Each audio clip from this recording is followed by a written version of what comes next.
శ్రీమాత్రే నమః. నేను కొన్ని నెలల క్రితం ఉద్యోగం కోసం ఏం చెయ్యాలని చెప్పి ఒక వీడియో చేశాను. దాంట్లో ఏం చెప్పాను అంటే, ఇంగ్లీష్ నాలెడ్జ్ని పెంచుకుంటూ, కమ్యూనికేషన్ స్కిల్స్ పెంచుకుంటూ, మనం కరెంట్ అఫైర్స్లో థరోగా ఉంటూ, ఇప్పుడు ఏ పోటీకైతే వెళ్తున్నామో ఆ పోటీకి సంబంధించినవంతా మనం చదువుకుని, అప్పుడు అమ్మవారి పాదాలు పట్టుకోండి, రామ పట్టాభిషేకం చేస్తూ గణేష కరావలంబ స్తోత్రం చేయండి, ఉద్యోగం వస్తుందని చెప్పి ఒక వీడియో పెట్టాను అనమాట. ఆ వీడియో పెట్టిన తర్వాత సర్వమంగళ అమ్మవారి ఆలయానికి వెళ్ళి మొక్కుకున్న వాళ్ళకి చాలామందికి కోరికలు తీరాయి. వాళ్ళు చాలామంది నాకు కామెంట్స్ రూపంలోనూ పెడుతుంటారు. అలాగే అమ్మవారి ఆలయానికి వెళ్ళి ఎవరిని పలకరించినా సరే వాళ్ళకి కోరిక తీరింది, మాకు ఈ కోరిక తీరిందని చెప్పి చాలామంది చెప్తూ ఉంటారు. ముఖ్యంగా నేను ఈ వీడియో చేయడానికి కారణం ఏంటంటే, ఉద్యోగం సంపాదించుకున్న అమ్మాయి మెయిల్ రాసింది చాలా అద్భుతంగా రాసిందనమాట. నేను ఏం చెప్పాను అంటే అమ్మాయికి, మనం ఎప్పుడైనా భగవంతుణ్ణి కోరుకునేటప్పుడు నేను సేవ చేస్తాను, నాకు ఉద్యోగం కానీ నేను బ్రతకడానికి ఏదైనా మార్గం కానీ చూపించమ్మా, నేను ఇంకొక నలుగురికి సేవ చేసే అవకాశాన్ని ఇవ్వమ్మా అని చెప్పి అడిగితే అమ్మవారి అనుగ్రహం ఉంటుంది అని చెప్పాను అనమాట. అలాగే అమ్మాయి ఏం చేసిందంటే, సర్వమంగళ అమ్మవారి ఆలయానికి వచ్చి నలుగురికి సేవ చేసే అవకాశాన్ని నాకు ఇవ్వమ్మా, నాకు ఏదైనా ఒక దారి చూపించు, ధైర్యాన్ని కోల్పోతున్నాను, నాకు ఉద్యోగం రావాలి అమ్మా అని చెప్పి అక్కడ అమ్మవారికి మొక్కుకుని రామ పట్టాభిషేకాన్ని దాదాపుగా 3 నెలల పాటు ఏ రోజు వదలకుండా భక్తిగా శ్రద్ధగా చేసిందట. అమ్మాయికి మంచి ఉద్యోగం వచ్చిందట. నేను అనుకున్న దానికంటే మంచి ఉద్యోగం వచ్చిందమ్మా అని చెప్పి ఆ అమ్మాయి నాకు మెయిల్ పెట్టిందనమాట. అందుకే ప్రత్యేకంగా నేను ఈ వీడియో చేస్తున్నాను. ఈ రామ పట్టాభిషేకాన్ని మొదలుపెట్టి ఎన్ని రోజులు చెయ్యాలి అని అనుకోకుండా ప్రతిరోజు ఈ రామ పట్టాభిషేకం సర్గను చదువుతూ సర్వమంగళ అమ్మవారి ఆలయానికి వెళ్ళి ఒకసారి నమస్కారం పెట్టుకొని సర్వమంగళ అమ్మవారి అష్టోత్తరం చదువుకుంటూ ఉద్యోగానికి సంబంధించిన స్కిల్స్ని మీరు పెంచుకుంటే ఖచ్చితంగా ఉద్యోగం వచ్చి తీరుతుంది. ఎందుకంటే ఒక్క మానవ ప్రయత్నంతో ఏదీ సాధించలేం. మానవ ప్రయత్నము ఉండాలి, భగవంతుడి అనుగ్రహము ఉండాలి. 2 ఉన్నాయనుకోండి, ఖచ్చితంగా మనం జీవితంలో ముందుకు వెళ్ళగలుగుతాం అనమాట. ఈ రామ పట్టాభిషేకం సర్గ పారాయణం ఎలా చేయాలి అంటే, ఇది సంస్కృత శ్లోకాలు ఉంటాయన్నమాట. గీతా ప్రెస్ గోరఖ్పూర్ వాళ్ళ బుక్లో ఉంటుంది. 541వ పేజీ అనమాట, యుద్ధకాండ. అందులో 125 శ్లోకాలు ఉంటాయి. ఆ 125 శ్లోకాలు సంస్కృతంలో, అంటే తెలుగు లిపిలోనే ఉంటాయి కానీ సంస్కృత శ్లోకాలు అనమాట. ఆ 125 శ్లోకాలు చదవడానికి దాదాపుగా రాని వాళ్ళకైతే 1 గంట పడుతుంది, వచ్చిన వాళ్ళకైతే అరగంట పడుతుందన్నమాట. ప్రతిరోజు ఈ సర్గని పారాయణం చేయాలి. పొద్దున మాత్రమే పారాయణ చేయాలన్నమాట. ఒకవేళ సాయంత్రం కూడా మేము చేసుకుంటాము అని అనుకుంటే సాయంత్రం కూడా చేయొచ్చు, కానీ పొద్దున్న మాత్రం చేస్తే చాలా శ్రేష్టం. ఈ పారాయణం మొదలుపెట్టే రోజు తలస్నానం చేసి అప్పుడు ఈ పారాయణాన్ని మొదలు పెట్టాలి.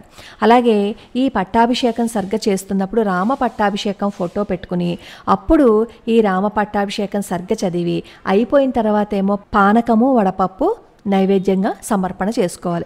అయితే ఇది రాదండి, తప్పులు పోతూ ఉంటాయి కదా, ఎలాగాని తప్పులు పోతూ ఉంటాయి అంటే, తప్పులు పోకుండా ముందు నేర్చుకుంటూ కాస్త అలా చదువుకోవటం ప్రాక్టీస్ చేసి ఆ తర్వాత కనుక మీరు దీన్ని పారాయణంగా మొదలుపెట్టారు అని అనుకోండి, ఖచ్చితంగా మనం అనుకున్నది సాధించగలుగుతాం. ఏ కష్టము లేకుండా, ఏ శ్రమ పడకుండా సులభంగా చేసే మార్గం ఏది ఉండదు కదా. జీవితాన్ని నిలబెట్టే ఉద్యోగం రావాలి అంటే మనం ఎంత కష్టపడాలి? అంత కష్టపడితేనే కదా ఏదైనా సాధించగలుగుతాం. బంగారాన్నైనా సరే నిప్పుల్లో కాలుస్తారు, నిప్పుల్లో కాలిస్తేనే అందమైన రూపం వస్తుంది. మనం కూడా కష్టపడి నమ్మకంతో శ్రద్ధతో స్వామి నువ్వు తప్ప నాకు ఇంకెవరూ లేరయ్యా అని చెప్పి మొత్తం అంతా రామ పాదాల మీద పెట్టేసి వీరి పట్టాభిషేకం సర్గ చెయ్యండి, ఉద్యోగం వస్తుంది. వచ్చే మార్గం మనకి ఖచ్చితంగా తెలుస్తుంది. కానీ అది ఎప్పుడు వస్తుంది?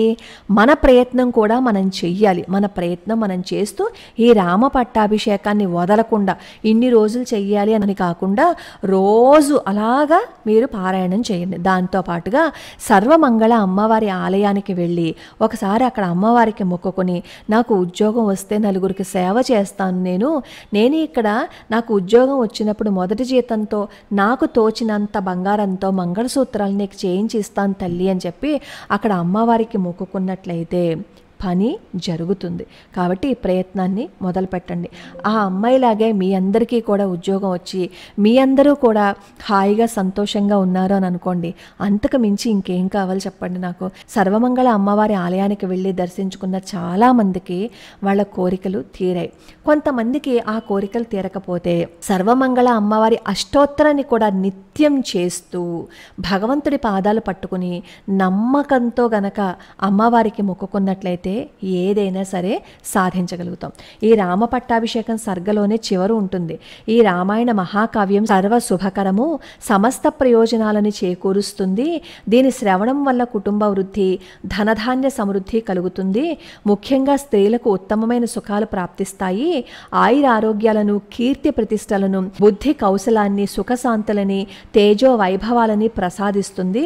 కాబట్టి సమస్త సంపదలను ఎవరైతే కోరుతారో వాళ్ళు దీన్ని శ్రవణం చేయవలెను అని చెప్పి ఉంటుంది. శ్రవణం మాత్రమే చేస్తే కాదు, దీనిని కష్టపడి చదివితే అప్పుడు మంచి ఫలితం ఉంటుంది. కాబట్టి శ్రవణం చేయమన్నారు కదా అని చెప్పి వింటూ ఉంటే వచ్చేస్తుంది కదా అని చెప్పి అనుకోకండి. వినండి, అప్పుడు మీకు ఇదేమవుతుంది, సరిగ్గా చదవడం వస్తుంది. ఆ తర్వాత దీన్ని నిష్టగా పారాయణ చేసినట్లయితే ఏదో ఒక ఉద్యోగం ఖచ్చితంగా వచ్చి తీరుతుంది.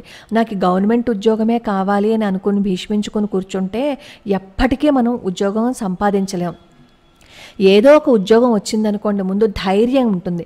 ఆ ధైర్యాన్ని మనం తెప్పించుకున్న తర్వాత మనకి కావలసిన ఉద్యోగం కోసం ప్రయత్నించాము అని అనుకోండి, అప్పుడు ఏదైనా సాధించగలుగుతాం. లోకా సమస్తా సుఖినో భవంతు, సర్వే జనా సుఖినో భవంతు.